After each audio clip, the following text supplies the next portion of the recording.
Hi all, అందరికీ నమస్కారం. Welcome to my YouTube channel. ఇవాళ మా ఇంట్లో వచ్చేసి బ్రేక్ఫాస్ట్కి పూరి అండ్ పూరి కర్రీ చేసాము. సో ఆ వీడియో అనమాట.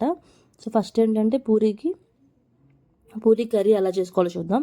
దానికోసం 4 medium size onions, 2 carrots and then handful of పచ్చి బఠానీ, కొంచెం శనగపిండి, పచ్చిమిర్చి, ఆవాలు, జీలకర్ర తాలించండి అనమాట. సో ఫస్ట్ ప్యాన్ పెట్టేసుకొని ప్యాన్ హీట్ అయిన తర్వాత ఆయిల్ యాడ్ చేసేయాలి.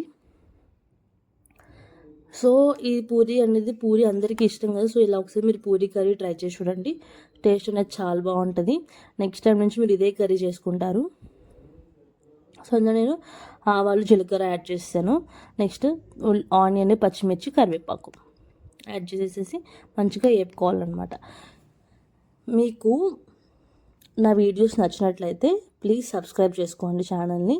అందరు మీరు ఈ రెసిపీ ట్రై చేసి ఎలా వచ్చిందో కమెంట్ సెక్షన్లో చెప్పండి నాకు. సో ఒక మూత పెట్టేసి ఒక 3 minutes మీడియం ఫ్లేమ్ మీద మగ్గించుకుంటున్నాను నేను. సో తర్వాత నేను పచ్చి బఠానీ యాడ్ చేసేస్తున్నాను ఇందులో. తర్వాత క్యారెట్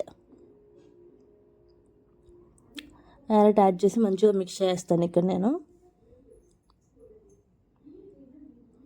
ఒకసారి కలిపేసి మూత పెట్టేసి అగైన్ ఒక 5 minutes మీడియం ఫ్లేమ్లో మగ్గించుకోండి. తర్వాత మూత తీసేసి ఇందులో ఒక 1/2 teaspoon పసుపు, 1 tablespoon salt and then 1 tablespoon కారం యాడ్ చేసి మంచిగా కలపండి, మిక్స్ చేసేయండి. సో ఇప్పుడు ఏంటంటే ఇందులో నేను వాటర్ యాడ్ చేస్తున్నాను. ఒక గ్లాస్ వాటర్ యాడ్ చేసి మంచిగా కుక్ చేసుకుంటున్నాను నేను. ఇందులోనే కొంచెం కొత్తిమీర కూడా యాడ్ చేసేసి మూత పెట్టేసి కుక్ చేసుకోండి ఒక 10 minutes.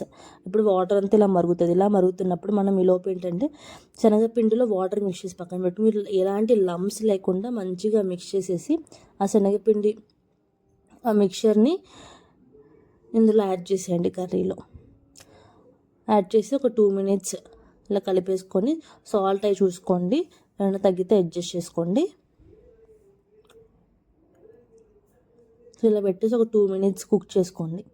మనకి ఇలాగా చిక్కగా అయిన తర్వాత స్టవ్ ఆఫ్ చేసేస్తే మన కర్రీ అనేది రెడీ అయిపోతుంది. సో ఇప్పుడు నేను పూరీకి బాండి తీసుకొని ఆయిల్ వేసేసి ఆయిల్ హీట్ అయిన తర్వాత ఇందులోనే పూరి అనేది యాడ్ చేస్తాను నేను ఇక్కడ. పూరీలు మంచిగా కాల్ చేసుకుంటున్నాను నేను. సో మీకు పూరీలు మంచిగా రావాలంటే ఫస్ట్ మీరు ఆయిల్ హీట్ అయ్యే వరకు పూరీలు అనేది వేయద్దు. మంచిగా ఆయిల్ హీట్ అయిన తర్వాత అప్పుడు మీడియం ఫ్లేమ్లో పెట్టేసుకొని ఫ్లేమ్ని అప్పుడు మీరు పూరీలు యాడ్ చేశారంటే మంచిగా పూరీలు అనేవి పొంగుతుంది అనమాట. అండ్ దెన్ మీరు పూరీ పిండి కలిపేటప్పుడు కూడా ఓన్లీ వాటర్ కాకుండా కొంచెం ఆయిల్ కూడా యాడ్ చేసుకోండి. సో అప్పుడు మనకి పూరీలు అనేవి చాలా మంచిగా పొంగుతాయి. అంతే, పూరి అండ్ కర్రీ రెడీ అయిపోయింది. Thanks for watching. Please like, share and subscribe.